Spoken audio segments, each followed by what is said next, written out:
Yes. അത് ഞാനില്ലാതെ പറ്റില്ല. Hello family, so welcome back to our channel, our family vlog. So ഇന്ന് ഒരു special day ആണ് ഗൈസ്. കാരണം തമ്മിൽ കണ്ടതുപോലെയാണ് എൻ്റെ പ്രഗ്നൻസി ഞാൻ ടെസ്റ്റ് ചെയ്തിട്ട് പോയത്. ഏകദേശം ഒരു 3 വർഷത്തിന് മുന്നേ ഞാൻ ടെസ്റ്റ് ചെയ്തുള്ള കാര്യമാണ്. പക്ഷെ എനിക്ക് നെഗറ്റീവ് ആയിരുന്നു ഗൈസ്. വീണ്ടും ഈ വട്ടം നോക്കിയിട്ടുണ്ടെങ്കിൽ കുറച്ച് സിംറ്റംസ് അതേപോലെയൊക്കെ എനിക്ക് തോന്നുന്നുണ്ട്. സോ ഞാൻ വിചാരിച്ചു ടെസ്റ്റ് ചെയ്ത് നോക്കാമെന്ന്. ഇത്രയും സൗണ്ട് കുറച്ച് പറയണതെന്ന് വെച്ചാൽ ആക്ച്വലി ഞാൻ എന്നെ സർപ്രൈസ് ചെയ്തുകൊണ്ടിരിക്കുകയാണ്. സോ സൗണ്ട് വലിയ രീതിയിൽ പറഞ്ഞാൽ ചിലപ്പോൾ ഏട്ടൻ കേൾക്കും. അതുകൊണ്ട് let's hope for positive. So time ഏകദേശം ഇപ്പം 5:42 ആയിട്ടുണ്ട്. ഇന്നത്തെ ഡേറ്റ് എനിക്ക് തോന്നുന്നു 28 ആണ്. ഓക്കെ, സത്യം പറയുകയാണെങ്കിൽ എക്സാമിന് പോലെ ഇത്ര ടെൻഷൻ അടിച്ചിട്ടില്ല. എന്താവും എനിക്കറിയില്ല. വീണ്ടും എനിക്ക് നെഗറ്റീവ് വരുമോ എന്നൊരു ഡൗട്ട്. അങ്ങനെ പറയുകയാണെങ്കിൽ ഞാൻ ഭയങ്കര സാഡാവും. സത്യമായിട്ട് ഞാൻ ഒരുപാട് പ്രതീക്ഷയായിട്ടാണ് ഇരിക്കുന്നത്. നോക്കാം.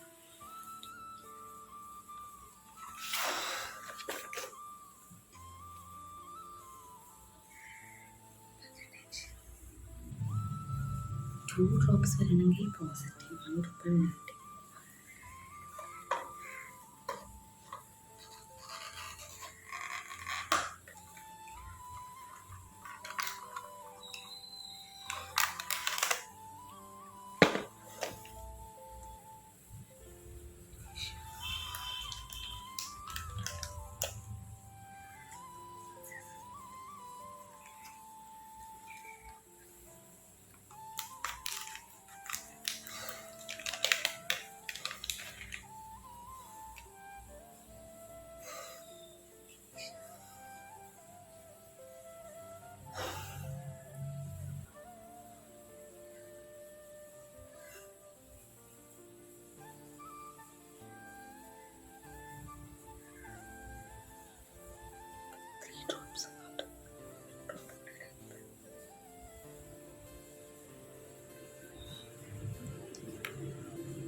പോസിറ്റീവായി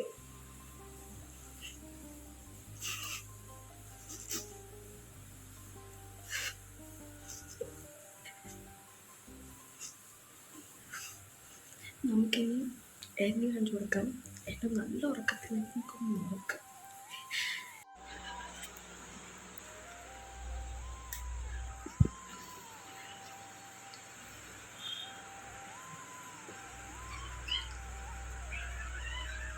ഏട്ടാ ഏട്ടാ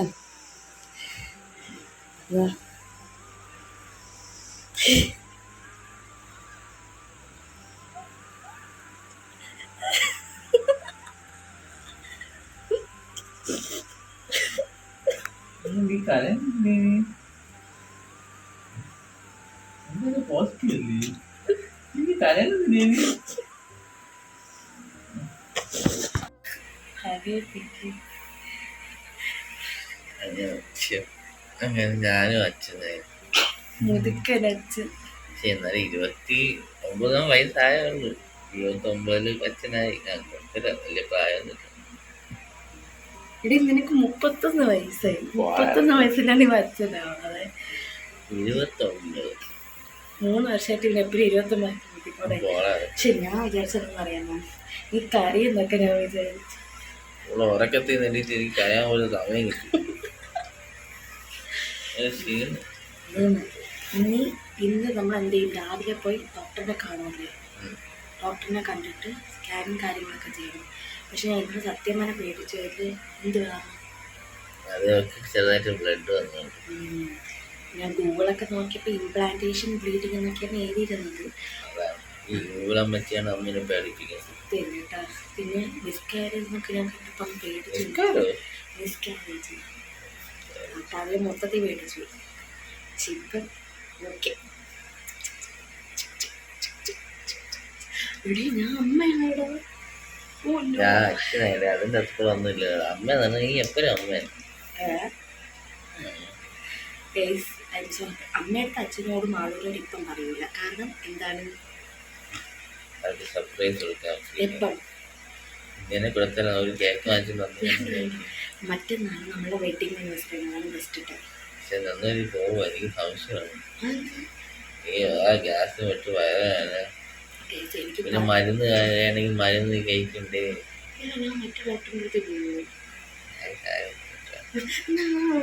അതല്ല, നമുക്ക് അമ്മ അച്ഛൻ ഇന്ന് സർപ്രൈസ് ചെയ്യാന്ന് എന്നിട്ട് അന്ന് വീഡിയോ ഇടാം. അതുകൊണ്ടല്ലോ പിന്നെ ഞാൻ പറഞ്ഞില്ലേ, നമ്മളിപ്പം പോയി ആശുപത്രി പോയിട്ട് മരുന്ന് എല്ലാവർക്കും സത്യം പറഞ്ഞാൽ നമ്മൾ ആശുപത്രി പോകുന്ന കാര്യം അമ്മ അച്ഛനടുത്ത് പറഞ്ഞപ്പോൾ അവർക്ക് പ്രതീക്ഷയുണ്ടാകും. അതിനേക്കാളും നമ്മൾ പറയണം ഒന്നുമില്ല, പ്രത്യേകിച്ചൊന്നും ഇല്ല, ചെറിയൊരു ഇൻഫെക്ഷൻ പോലെ എന്താണോ ആ പറയണം. എന്നിട്ട് മറ്റന്നാളെ നമ്മൾ കേക്ക് മുതലും മറ്റന്നാൾ നമ്മുടെ വെഡിങ് ആനിവേഴ്സറിയാണ്. 4th 4 വർഷം നമ്മൾ കല്യാണം കഴിഞ്ഞിട്ട് ആ ടൈമിൽ എന്ത് ചെയ്യണം, 4 വർഷമാണ്. അപ്പോൾ ആ ടൈമിൽ കേക്ക് മുറിക്കുമ്പം ഗിഫ്റ്റായിട്ട് കൊടുക്കാൻ അമ്മയ്ക്ക് അച്ഛനും കൊടുക്കണം. അപ്പോൾ ഒരു സർപ്രൈസ് ലൈവ് റിയാക്ഷൻ ഇങ്ങനെ കിട്ടും. ഗ്യാസല്ല, എനിക്ക് ഭയങ്കര വോമിറ്റിങ്. ഇങ്ങനെ എനിക്ക് ആഹാരം പറ്റുന്നില്ല, ആഹാരം പറ്റുന്നില്ല, മണം പറ്റുന്നില്ല, ഭയങ്കര ഒരു അസ്വസ്ഥ വൃത്തത്തില്ല അല്ലേ. എടേ അതാണ് ഞാൻ പറഞ്ഞത്. ഇന്ന് ആശുപത്രി പോയിട്ട് വരുമ്പോൾ അവർ ചോദിക്കുക എന്തെന്ന് ചോദിച്ചാൽ നമ്മൾ പറയണം. പ്രത്യേകിച്ച് വേറെ ഒന്നും ഇത് ജസ്റ്റ് യൂറിനറി ഇൻഫെക്ഷൻ്റെ എന്തോ ഇതാണെന്ന് പറയുന്നത്. വെള്ളം കുടിക്കാൻ പറഞ്ഞു. അപ്പോൾ അവർക്കത് ഡൗട്ട് എടുക്കണം. അവിടെ നടക്കും. കാരണം അമ്മ ഭയങ്കര സീരിയസ് ആൾക്കാരല്ലേ. അമ്മക്ക് ചെറിയൊരു ഡൗട്ട് നമ്മൾ പെട്ടെന്ന് കണ്ടിരിക്കും. അതുകൊണ്ട് ഞാൻ വിചാരിച്ചില്ല, ഞാൻ ചിരിക്കില്ല. നീ ചിരിക്കാതെ തിരിഞ്ഞിട്ട് ഞാൻ ചിരിക്കില്ല. ഇതാണ് പ്ലാൻ. Okay okay. മറ്റന്നാൾ കുട്ടിക്ക് അമ്മയെടുത്ത് അച്ഛനും കിടന്ന് നാൽപ്പത് മരത്തിന് പറയണം.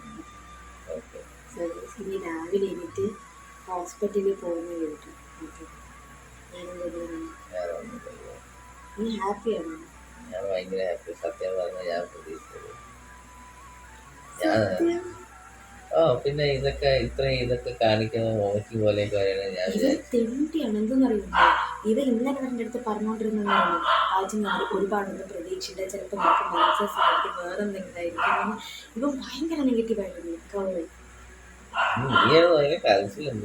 സത്യം, ഞാൻ ഭയങ്കര സെൻസിറ്റീവാണ്. അപ്പോൾ എനിക്ക് നടന്നില്ലെങ്കിൽ ഞാൻ ഭയങ്കരമായിട്ട് കാര്യം. 3 വർഷത്തിന് മുന്നേ ഓർമ്മയുണ്ടോ, നില വിളി ചെയ്യുന്ന കേസ് നെഗറ്റീവാണെന്നും. പിന്നെ എനിക്ക് മെൻസസ് ആയപ്പോഴത്തേക്ക് ഞാൻ ഇവിടെ കിടന്ന് നില വിളി, മരണ വിളി, എന്തൊക്കെയായ വിളി, ചിരി വരണം ആ ടൈം. അത് ഇവനറിയാം. അതുകൊണ്ടാണ് ഈ വട്ടം എന്നോട് വെച്ച് ഞാൻ വിചാരിച്ചു. സത്യം പറഞ്ഞാൽ എങ്ങനെ അറിയിച്ചതറിയുമോ, ഞാനാണ്. കാരണം എൻ്റെ സിംറ്റംസ് ഒക്കെ ഞാൻ ഇവനോട് പറഞ്ഞു. എനിക്ക് മനസ്സ് വയ്ക്കാനും പറ്റൂല, എനിക്ക് സർപ്രൈസ് ചെയ്യാനും പറ്റൂല. ഞാനില്ലാതെ പറ്റില്ല. ചേച്ചിയാകുമ്പോഴേ ചേച്ചി അവർക്ക് സന്തോഷം. നമ്മളെക്കാട്ടിൽ അവർക്ക് സന്തോഷമാണ്. പക്ഷെ കിങ്ങിണിക്ക് മനസ്സിലായി തോന്നുന്നു. കാരണം കിങ്ങിണി എൻ്റെ എവിടെയൊക്കെ വയറ്റിലൊക്കെ മറിപ്പിച്ചിട്ട് എന്നെ പ്രൊട്ടക്ഷൻ രീതിയിൽ ഇവിടെ ഇങ്ങനെ ചാനി കിടക്കും. മേ ബി മനസ്സിലായോണ്ടായിരിക്കും ഇങ്ങനെ വിടണം ഫുൾ തുള്ളിച്ചാട്ടം. അപ്പം നമുക്കിനി എന്തോന്നിൻ്റെ വീഡിയോ, ഹോസ്പിറ്റൽ പോകുന്ന ടൈമിലുള്ള വീഡിയോ എടുക്കാം. ഓക്കെ, ഇവിടെ പോവാം. ഓക്കെ, ഇവിടെ വേറൊരു കാര്യം കൂടെ ഉണ്ട് ഗൈസ്, അത് കാണിച്ചു തരാം. ഇത് കണ്ട, ഇത് നമ്മളെ കിങ്ങിണിയുടെ പിള്ളേരാണ് കേട്ടോ. 4 പിള്ളേരുണ്ട്. കിങ്ങിണി അമ്മയായി അതാണ്, എല്ലാവരും അമ്മയായി ഗൈസ്. കിങ്ങിണി അതുകൊണ്ടാണ് എന്തോന്നു, കിങ്ങിണി അമ്മയായിട്ട് ഏകദേശം നമ്മൾ അതിൻ്റെ വീഡിയോ നമ്മൾ നേരത്തെ ഇടും. അതിൻ്റെ വീഡിയോ ഞാൻ എടുത്തിട്ടുണ്ട്. കിങ്ങിണി ഹാപ്പിയാണോ? ഹാപ്പിയാണ്. സോ ഗൈസ് അങ്ങനെ ഹോസ്പിറ്റലിൽ വന്നായിരുന്നു. നമുക്കൊന്ന് കൺഫേം ചെയ്യാൻ വേണ്ടി നമ്മൾ ജസ്റ്റ് ഇത് നോക്കിയല്ലേ ഉള്ളൂ. അപ്പം ഡോക്ടറെ കണ്ടപ്പോ CT സ്കാൻ എടുക്കാൻ പറഞ്ഞ്, അൾട്രാസൗണ്ട് സ്കാൻ. അങ്ങനെ ആ സ്കാൻ എടുത്തപ്പോ ഡോക്ടർ ജസ്റ്റ് പറഞ്ഞെന്ന് പറഞ്ഞാൽ, അല്ല, എനിക്ക് സത്യം എനിക്ക് ഈ ഹോസ്പിറ്റലിൽ എനിക്ക് ആ ഡോക്ടറിനെ ഇഷ്ടപ്പെട്ടില്ല. അതാണുള്ള സത്യം. കാരണം വേറൊന്നും പറഞ്ഞില്ല. ഇന്റർനൽ ചെറുതായിട്ട് ബേബിക്ക് കുഴപ്പമൊന്നുമില്ല. 5 weeks 5 days നമ്മളെ അടുത്ത് പറഞ്ഞില്ല. നമ്മളിതെല്ലാം അവിടെ ഒന്നും മറ്റേ ഒരു റിസൾട്ട് ഇല്ല, അത് നോക്കിയിട്ടാണ് നമുക്ക് മനസ്സിലായത്. പക്ഷെ എന്റെ അടുത്ത് ഇത് കണ്ടിട്ട് ഇത്രയും മാത്രമേ പറഞ്ഞോളൂ. എന്തോന്ന് ചെറിയൊരു ഇന്റർനൽ ബ്ലീഡിങ് ഓവറിലുണ്ട്, അത് എന്റെ ഭാഗത്തുള്ള തെറ്റാണ്, അത്രയും മാത്രം പറഞ്ഞോളൂ. ഒരു നെഗറ്റീവ് രീതിയിൽ. അതായത് അത് എങ്ങനെ 2 ഗുളിക, പിന്നെ ഫോളിക് ആസിഡ് കഴിച്ചു തുടങ്ങാനും പറഞ്ഞു. തന്നില്ല. ഫോളിക് ആസിഡിന്റെ ഗുളികയുണ്ട്. ഓ, അത് കഴിഞ്ഞിട്ട് എന്തോന്നു വേറെ ഒന്നും എങ്ങനെ കെയർ ചെയ്യണം അങ്ങനൊന്നും പറഞ്ഞില്ല. അതുകൊണ്ട് എനിക്കത് ഇഷ്ടപ്പെട്ടില്ല. ഇനി ബാക്കി എന്താണെന്ന് ഇനി അടുത്ത അമ്മയുടെ റിയാക്ഷൻ അത് അടുത്ത വീഡിയോ ആയിട്ട് വരും. ചെന്ന ഉടനെ തന്നെ പറയാന്ന് വിചാരിച്ചു. കാരണം നമ്മൾ പ്ലാൻ ചെയ്യുന്ന മറ്റന്നാളല്ലേ. പക്ഷെ വേറെ പ്രശ്നമൊന്നും ഇല്ലായിരുന്നെങ്കിൽ കുഴപ്പമില്ല. ഇപ്പൊ ഇന്ത്യൻ റീഡിംഗ് ഒക്കെ ഉണ്ടെന്ന് പറഞ്ഞോണ്ടേ ചിലപ്പോ നല്ല കെയർ ചെയ്യേണ്ട ആവശ്യമുണ്ടായി. അതാണ് പറയാന്ന് വിചാരിച്ചു. അപ്പം വീട്ടിൽ ചെന്നിട്ട് സ്വീറ്റ്സ് ആയിട്ട് എന്തെങ്കിലും വാങ്ങിച്ചോണ്ട് പോയിട്ട് അമ്മയെടുത്ത് റിവീൽ ചെയ്യണം.